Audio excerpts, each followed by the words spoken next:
कुकटपल्ली सनसनीखेज कत्ल की वारदात को पुलिस ने बिला आखिर हल कर लिया। साइबराबाद पुलिस कमिश्नर अविनाश मोहंती ने मीडिया से बात करते हुए केस की तफसीलात बताई। व्यूअर्स, हमारे फेसबुक, यूट्यूब और इंस्टाग्राम पेज पर लाइक, सब्सक्राइब, फॉलो, कमेंट्स और शेयर करना न भूलें ताकि फ्रीलांस जर्नलिज्म की फलाह बखा को यकीनी बनाया जा सके।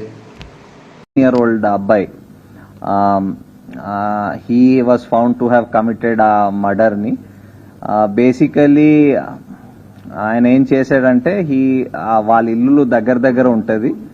సో వీళ్ళ టెర్రస్ నుంచి వాళ్ళ టెర్రస్ వరకు విదౌట్ ఎనీ ప్రాబ్లం వెళ్ళిపోవచ్చు, దూకి వెళ్ళిపోవచ్చు. సో ఆయన ప్రకారం ఆయన దూకేసి అక్కడ వెళ్ళి ఒక క్రికెట్ బ్యాట్, వాళ్ళ ఇంట్లో ఒక క్రికెట్ బ్యాట్ ఉంటుంది, ఆ క్రికెట్ బ్యాట్ దొంగతనం చేయడం అని ఆయన దగ్గర పెట్టుకోవడం అని అనుకొని వెళ్ళాడు.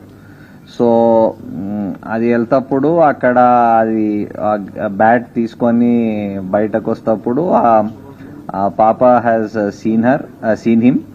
చూసినాక వెంటనే అరిచింది. అరుస్తే ఈయన భయపడి ఇమీడియట్లీ ఆమెకి అక్కడ ఇంట్లో బెడ్రూమ్లో తోసేసి అక్కడ ఆయన ఒక నైఫ్ పట్టుకు వెళ్ళాడు. సో ఆ నైఫ్తో హీ స్టాబ్డ్ హర్ అండ్